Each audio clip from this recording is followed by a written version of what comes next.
How to change your Messenger password on Android. This tutorial shows you how to update your password through Account Center, since Messenger is linked to your Facebook account.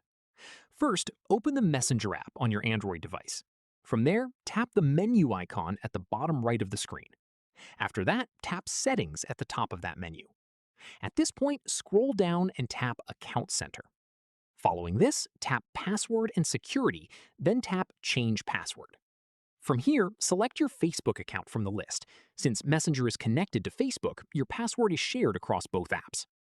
After that, enter your current password in the Current Password field.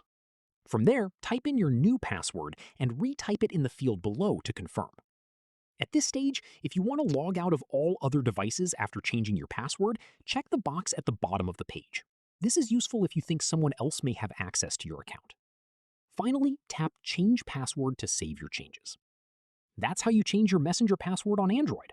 If this helped, hit like, subscribe for more Android tutorials, and tap the bell so you never miss one. See you next time.